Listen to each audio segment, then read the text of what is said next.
Hello and good afternoon to you. I'm Nadine Blaney. Welcome to Media Week. Ahead on the program, Fairfax Media spinning off Domain.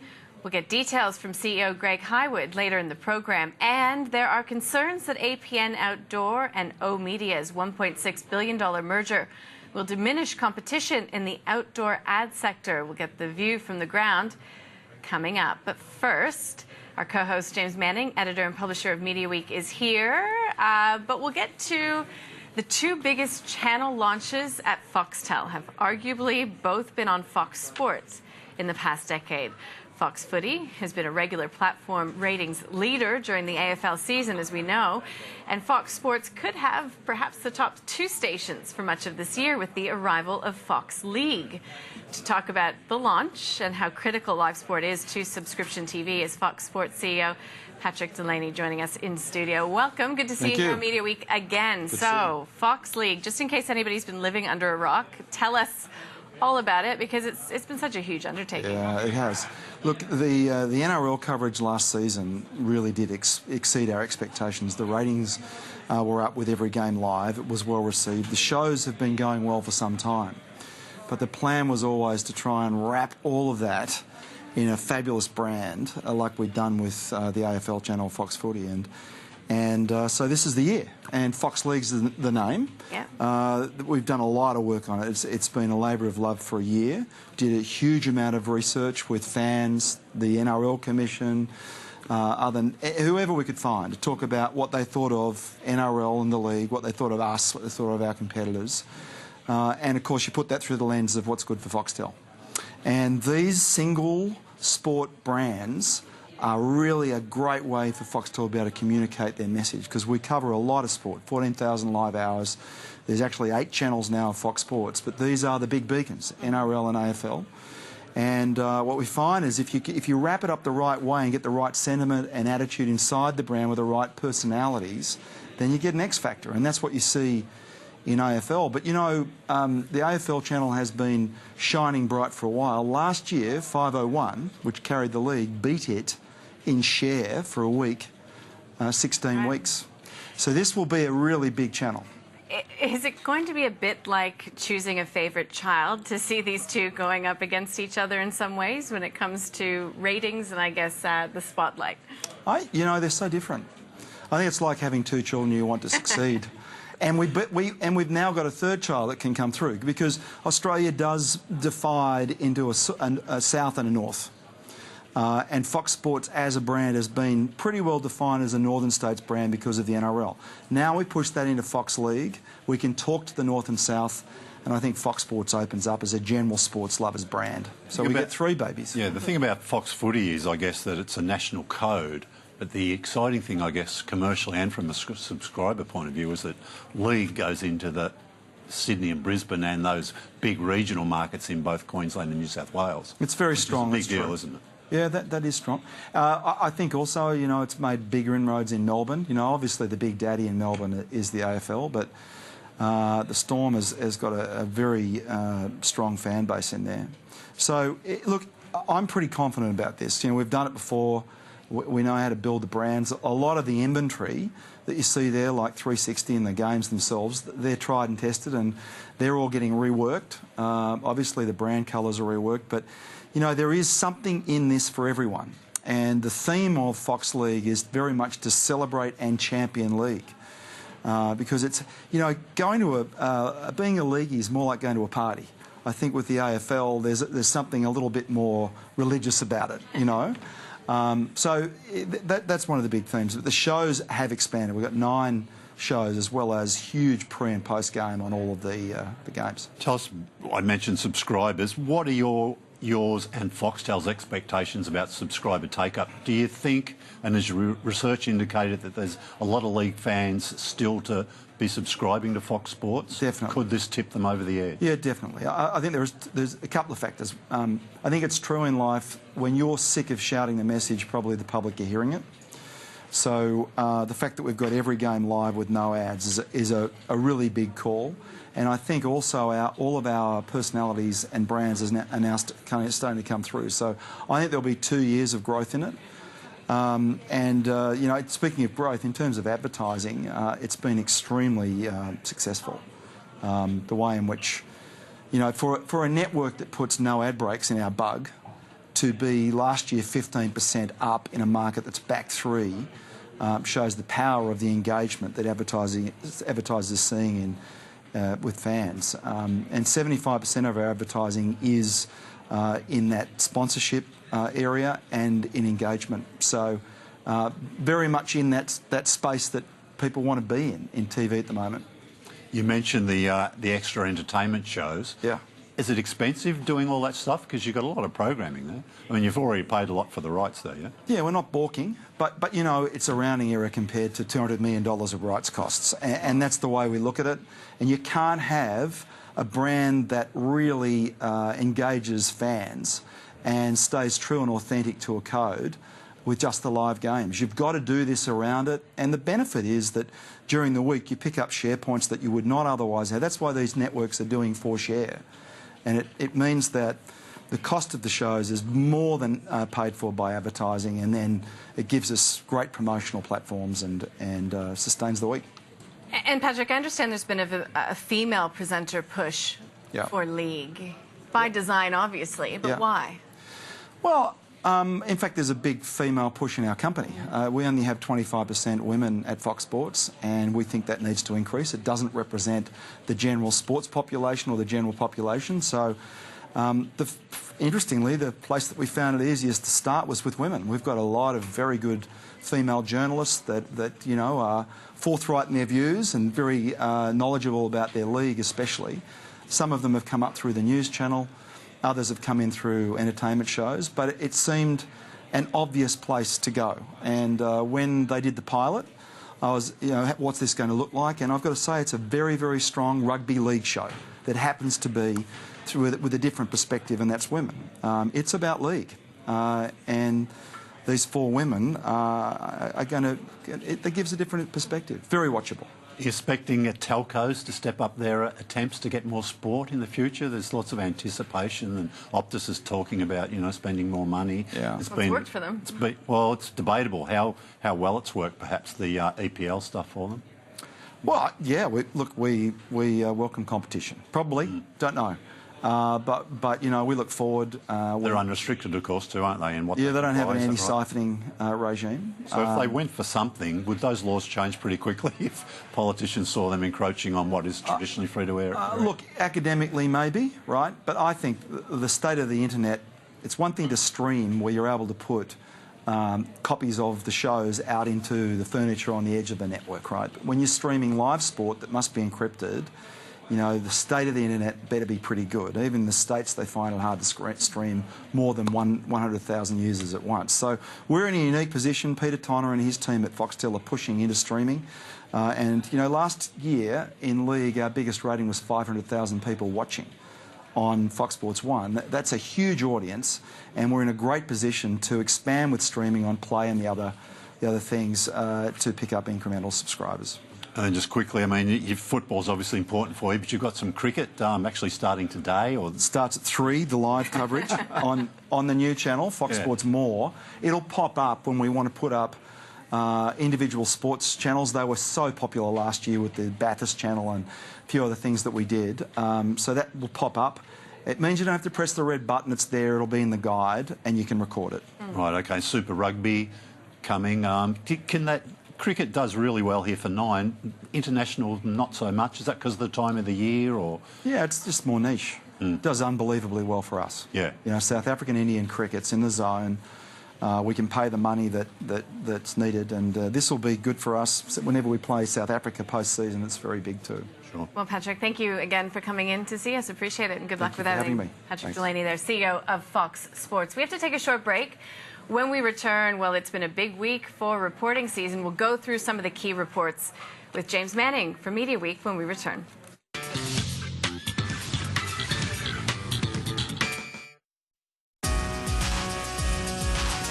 Get amazing deals during Hyundai's i-Sale, including a $1,000 gift card on selected models. Hurry, the Hyundai i-Sale ends Sunday.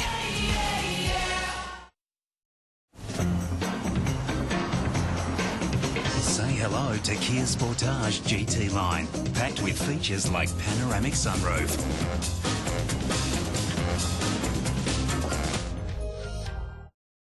You're a successful professional. In life, you always strive for the best. So when looking for a serious relationship, why settle for anything less? Get to know someone worth getting to know. Register today at elitesingles.com.au. Dreaming of a luxurious holiday? With Luxury Escapes, it's possible. We work with the world's best hotels to create incredible holidays with VIP inclusions at prices we can all afford. When you book with Luxury Escapes, you get extras like breakfasts, dinners, spa treatments, airport transfers, and even cooking classes. Enjoying a luxury holiday has never been easier. Last year, more than 250,000 Australians enjoyed travelling with Luxury Escapes. Here's how. First, download the app or go to luxuryescapes.com. Then, browse our offers, watch videos and read reviews of the hotels and tours. Select your travel dates or enjoy flexibility and choose your travel dates later. Purchase online or call one of our experts, available 7 days a week. The best offers don't last long and our members always find out first. Plus, it's free to join. So discover the world's best holidays today at luxuryescapes.com. Finder.com.au. Getting hammered with ridiculous interest on your credit card? Yeah, me too. But check this out.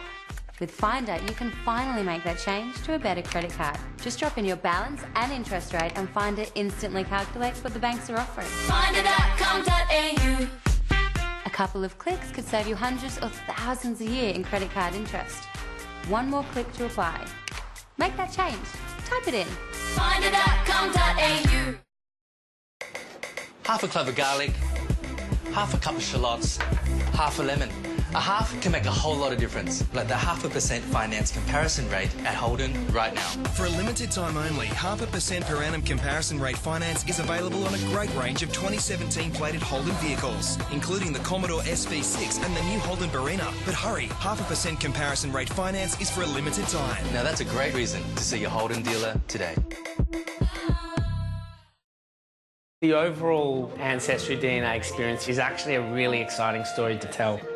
I've won so many new friends and I've got even more laughs. Discover the story only your DNA can tell. Order your Ancestry DNA kit today.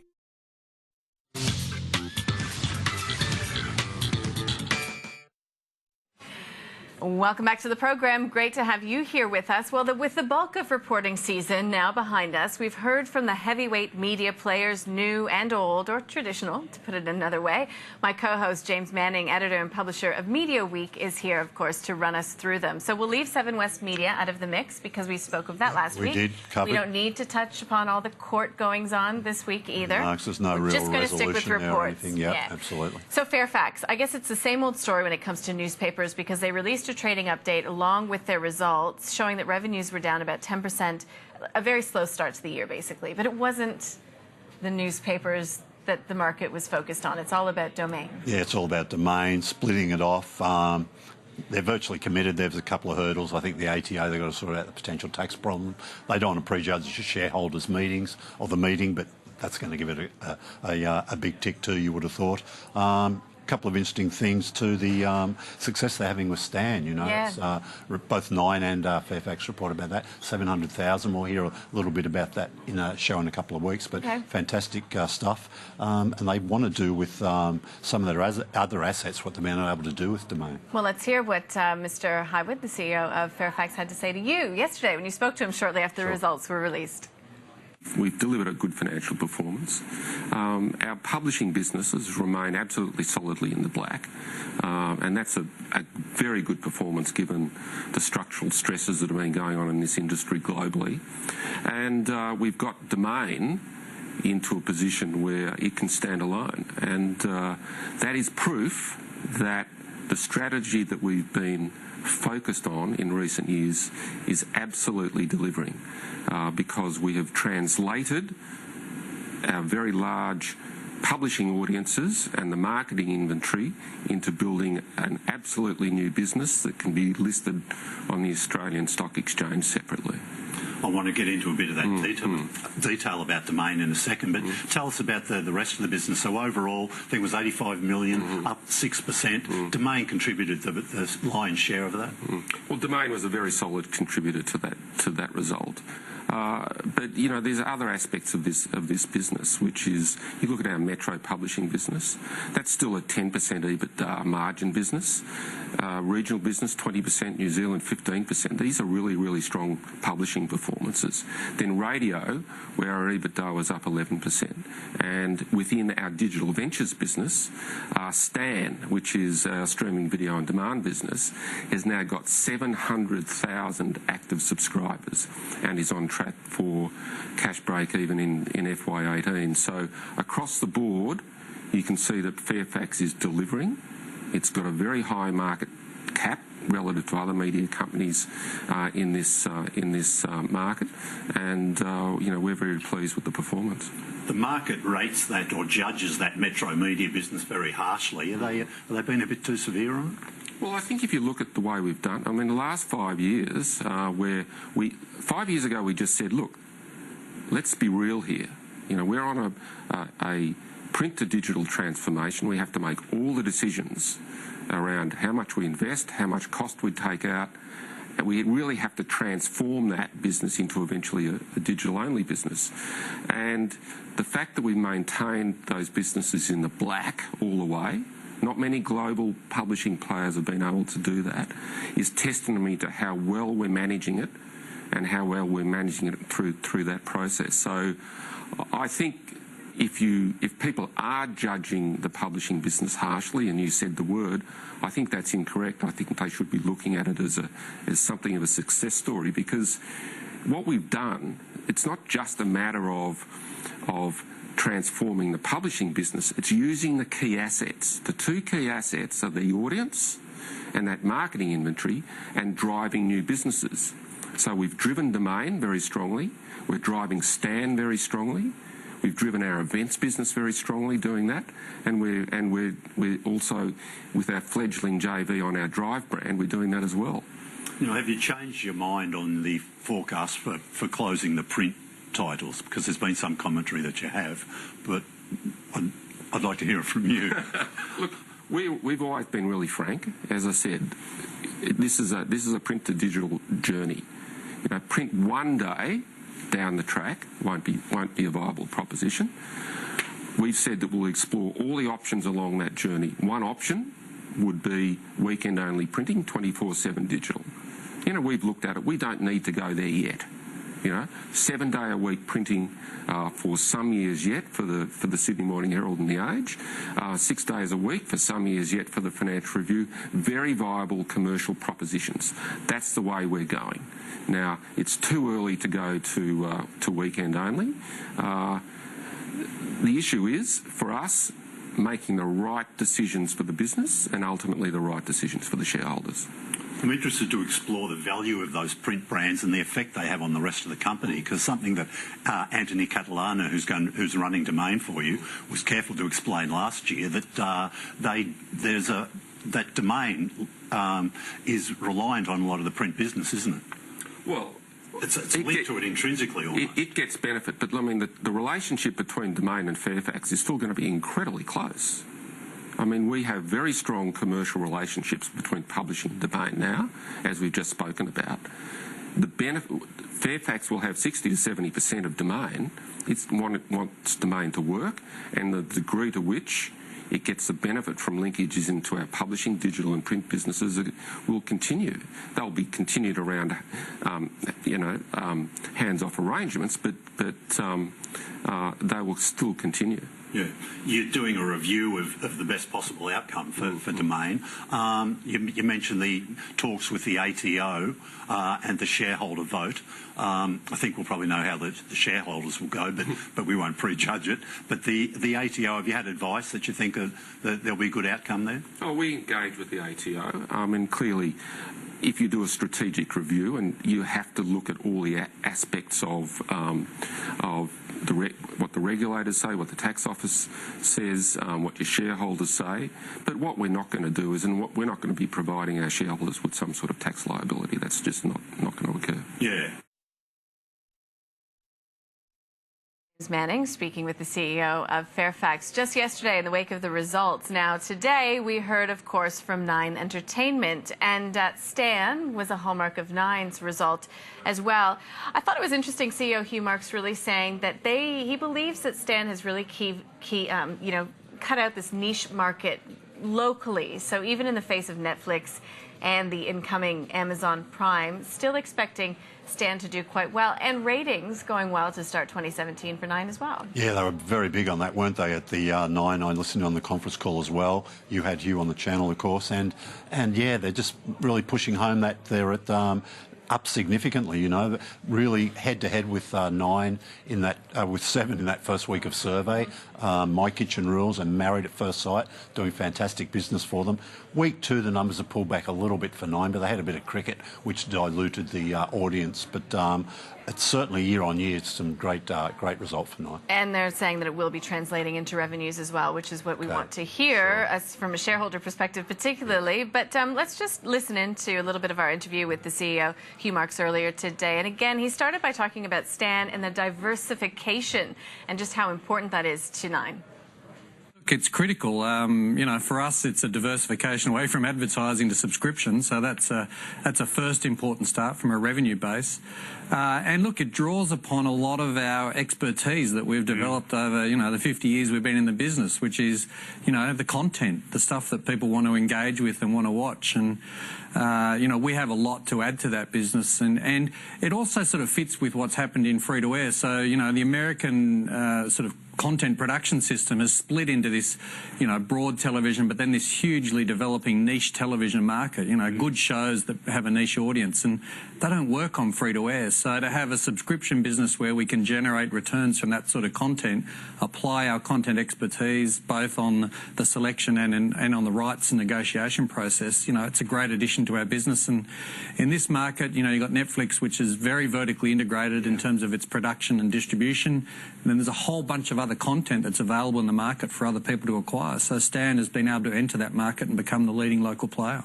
Considering the mix and I suppose the strategic proliferation, if you like, of platforms, where does it leave free-to-air, particularly in light of the write-down in the carrying value? Are we going to see potentially more write-downs to that value? And obviously there's an ongoing discussion around licence fees as well.